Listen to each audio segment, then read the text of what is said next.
Then in February, I got a letter from a friend who was working with the Mision de Cinchona down in Ecuador. And he wanted to know if I wouldn't be willing to come down to Ecuador and work with the Mission. So it took some time to get all the paperwork done and get permission. And I left here in early May, landed in Quito, and I spent 9 months in Ecuador doing work with the Mission. Yeah, I read that you were concerned with finding whatever you find that quinine. Quinine. And you went specifically for that yes, purpose? That was a specific purpose. See, that was before atabrine had been synthesized. Mm-hmm. And so quinine was the only medication for malaria. And the quinine, you get quinine from the cinchona bark.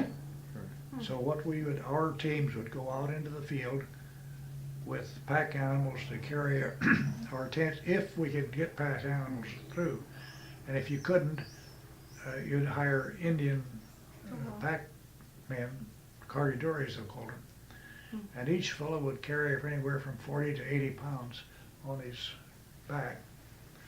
And the botanists who would go along and spot the trees and take a sample of the bark and make very careful notes as where it was located, so that the other people could go in and find it. And then we'd bring the bark back to the laboratories in Quito, and they would check on the alkaloid content, and if it was of sufficient high quality, then they would send out people to harvest the bark. Sounds like a complex operation. Well, it was fairly complex, and it was extremely hard work. How many sources were there of whatever the tree was? How many? Other than, was Ecuador a main source, or? No, it was all the way from Peru, northern Peru, Ecuador, Venezuela, and a little of it in Colombia.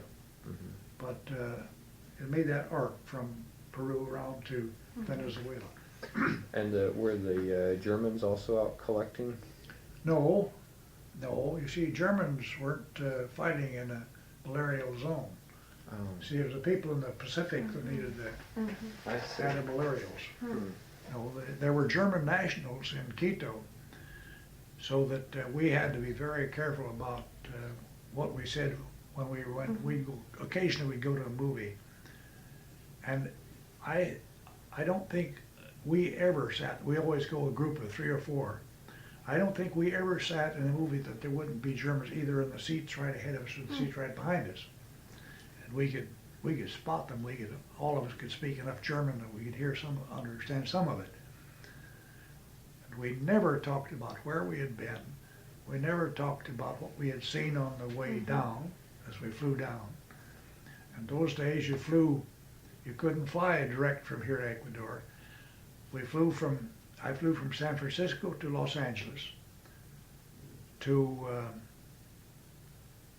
Tucson, then over into, I think, Texas someplace. I've forgotten where, Houston, I guess it was. Then down to Monterrey in Mexico, from there to Mexico City, and from Mexico City to Honduras,